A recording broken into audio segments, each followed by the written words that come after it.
Imagine making such a terrible finale of a show. You get someone to make a video for the first time ever. This is literally my first video ever. And it's to talk about how insanely, confusingly, frustratingly horrible of a letdown this finale was. Now, this video is going to be full of spoilers, so if you haven't watched it already, well, maybe don't. Now, I want to preface the start of this video by saying that I loved the Umbrella Academy. Notice the past tense? Yeah. When this show was first released in 2019, it was like a breath of fresh air. Superhero tropes were at their peak by now, but Umbrella Academy was different. It was quirky, fun, unique. It didn't take themselves too seriously. Honestly, the show was great. But by the end of season 4, however, it was as if I was watching a completely different show. Let's get this monstrosity of a subplot out the way really quick, shall we? The love triangle nobody asked for. Lila and Diego. Diego and 5. Lila and 5. Lila and 5. No. Wait. Wait. Now, I don't think I've seen one person give a valid reason why Lila and 5 needed to happen. Why was it necessary? What purpose did this bring to the story? Why introduce such a complicated love triangle at the end of the finale? Literally, why? We spent season 2 and season 3 exploring Lila and Diego's relationship and everything they went through together. We spent all 3 seasons seeing just how protective 5 is of his family and how desperate he was to save them. Why introduce such a careless, quite honestly stupid plot in the last 2 episodes of the finale? And don't even get me started on the fact that Aiden Gallagher was like 15 when they first started the show. You're a victim. There we go, CSI. Ritu Arya and everyone else basically watched this kid grow up on set, and Steve Blackman decided, hey, let's make them kiss. Steve Blackman, when I catch you. And what's hilarious about this was how it was so painfully obvious all 3 actors clearly did not like this plot as well. I mean, come on, it just didn't make sense. But also the way that the show ended. The show, I think, ends in a very gratifying way. 5 spent 45 years in the apocalypse. 45 years. And Steve Blackman is trying to convince all of us that him spending 7 years trapped was enough to give everything up with his brother's wife. Steve Blackman also mentioned 5 and Lila were very similar to one another, hence it made sense. But may I remind you that 5 literally killed her parents and Lila tried to kill him as revenge? How did their romance make sense? A motherfucking down fucking. And I'm not sure what Steve Blackman was on this season, but it was as if they got neuralized and forgot everything that had happened in the previous seasons. In the finale episode, when Diego finds out of Lila's cheating from her wearing the bracelet 5 made for her, he goes on to say that Lila hated wearing bracelets, going as far as to remind her of the one he bought her for Valentine's Day being exchanged for a Dyson vacuum. Were we supposed to magically forget that in season 2 episode 1, Lila took the bracelet Diego gave up making and wore it throughout the season, to the point that the handler even noticed it? Or how Diego confessed his love to Lila in season 3, tossing the very same bracelet to her, a very clear callback to season 2. This whole bracelet shit is their thing. Did it mean nothing? Am I missing something? Or maybe when Ellison rewrote the timeline, she made it so Lila just fucking hates bracelets, I guess. And I don't think showing Lila and Diego's hardship was a bad thing. In all honesty, I think it was fine. I just wish they didn't use it almost as a scapegoat to justify Lila and 5's romance. Oh well, she's not happy, she wants a break from him. Yeah, no, that's not how it works. I wish they explored both of them finding themselves as individuals and then coming together as one again. I absolutely loved the little details we got to see from both of them, whether it was direct or not.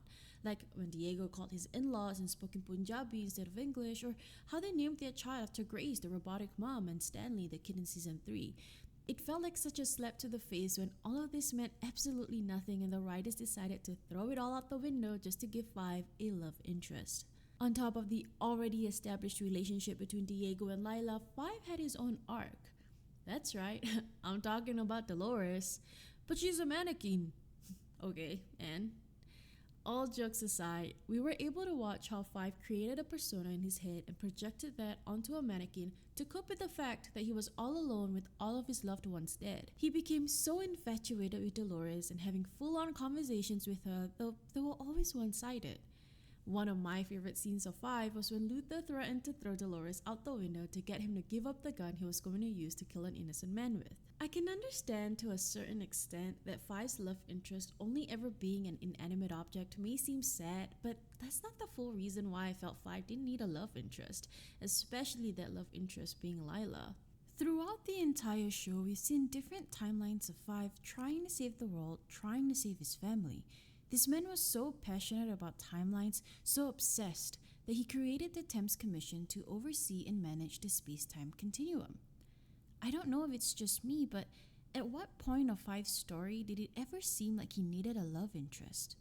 If spending 7 years with Lila was enough to develop romantic feelings, why didn't that already happen with any of the different variations of Five? And it was always an understanding, in my opinion anyways, that Five was clearly just too old for this shit. All he ever wanted, all he ever worked so hard for, was to make sure his family was safe from impending doom. It was already weird to see Lila kiss a barely legal adult Five, but even if you wanted to use the excuse that Five was really 65 years old, isn't that fucking weird too? Why would this old ass grandpa want to get down and dirty with someone 30 years younger than him? With his brother's wife at that too. Don't make me put you in a retirement home, Grandpa. If anything, I would have loved to see Five and Lila create a strong bond over coming to an understanding with one another's struggles. Neither of them having a proper childhood, struggling to feel accepted, and only ever wanting one thing, to keep the people they love safe. This whole romance plot was not only unnecessary, but completely destroyed any and all sort of character development they have made throughout the last couple of years. Where is Five, and what did Steve Blackman do to him? Shit. What bothered me the most about this show was that they truly tried to convince us Five just didn't care enough for his family to fight for them. The reason so many people loved Five's character so much was because of the way he navigated himself with his life choices. After being stuck in the future for 45 years and given a chance to prevent the apocalypse and save his family, he did everything he could to do that. No matter how annoying his siblings were to him, no matter how much of a dick he was to them, they were his siblings. He loves them and he wanted to protect them. Finding a book written by a different timeline Five on the ways to escape the subway and then deliberately hiding it from Lila for 6 months made zero sense. This man went through hell and back in all 3 seasons to save his family, and the first chance he gets to go back to them this time, he doesn't? And even if you wanted to portray that Five was truly exhausted and wanted to live the rest of his life in peace, you needed to build that up. You needed to show what made him this way. You don't go from 3 seasons showing how desperate he was to do fucking anything to save his family to just giving it all up in just 3 seconds. You had Five at the end of season 1 who desperately wanted to save his family from the apocalypse and time traveled everyone to a different timeline without thinking of the repercussions, which inevitably would be the result of season 2. You had Five kill an entire boardroom of directors to get the handler to take control, also he could once again save his family. Five was willing to kill innocent bystanders, all for the safety of his family. You had Five at the end of season 2 manifest his power to go back in time mere seconds, something he never learned how to do, just to save his family from getting shot to death by the handler. And you're trying to convince me that Five being stuck with Lila for 7 years was enough to give everything up? So convincing that you decided to delete the scene where Five congratulated Klaus for his sobriety in season 4? The entire finale season, it truly felt like we were watching a completely different Five, and I'm not the only one that feels that way. Five was known to do quite literally anything, and that includes killing people to keep his family safe, but then you have him completely disrespecting his own brother, who, might I add, confided in him about his issues with his relationship. You watch 2 brothers show the care and love they have for one another despite their differences, and for what? What was the point of showing all that just to get Five to throw all respect and trust out the window? And I would talk about how incredibly annoying it was to watch Diego and Five die hating each other, but I'll save that rant for another day. Five was known for his exaggerated facial expressions, yet this time around we got a very monotonous version instead. What I loved about Five is how although he was stuck in a young boy's body, you could see the old grumpy man coming through every single time. Aidan Gallagher does such an amazing job portraying that, and it's a shame we didn't get to see any of that this season. In fact, for some odd reason, the way Five was portrayed in this finale season was like a regular 20-year-old. It was as if Steve told Aidan to just act his real age. Five is a complete shell of his former self, and for some reason, all of his life, his energy, personality, and quirky traits are all gone from his character this season. You turned one of, if not the most beloved character of the show, into someone nobody could recognize anymore. The bastardization of Klaus. To say that Steve Blackman ruined Klaus's character is an understatement. He stomped, projectile vomited, took the fattest shit of his life on this character and, just for fun, ran over him with a 10-ton truck in this finale season.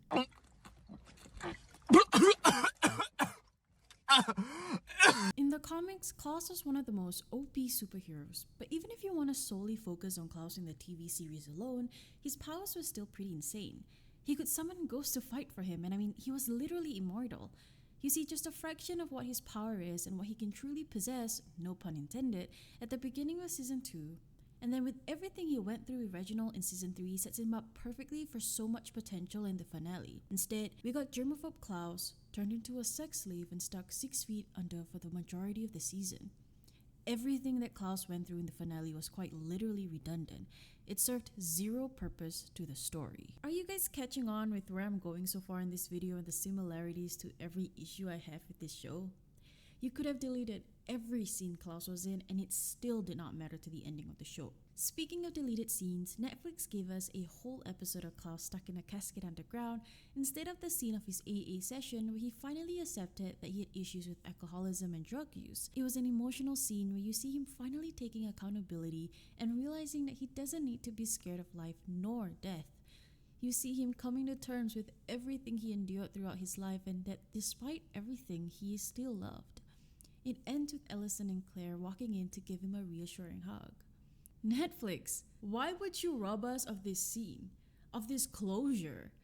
That 4-minute scene got me to cry harder than whatever clusterfuck Netflix tried to do in the finale episode. You're telling me this scene and the one with Five acknowledging his sobriety wasn't worth to include in the finale season? Oh sorry, those scenes take too much time out. We need more scenes of Klaus and his irrelevant side quests and different angles of Lila and Five kissing. I was acting. Or was I? But seriously, in all honesty, I'd highly recommend watching the deleted scenes because it was so beautifully captured and truly captivated the essence of the Umbrella Academy. You even get a sliver of closure from Luther finally realizing he should have stood up for himself and his family. On to the topic of Klaus's powers, we learn very quickly at the beginning of the show that he had the power to speak to the dead. Throughout all 3 seasons, we get a glimpse of what Klaus was truly capable of. He was able to conjure spirits to fight for him, literally met God, became immortal, yet we never truly got to see him fully utilize his powers. In the comics, however, on top of all those powers, he also had the ability to project his spirit, even through televisions. He was able to possess the body of others, had advanced telekinesis, and some form of telepathy. In the comics, he killed Hazel and Cha-Cha.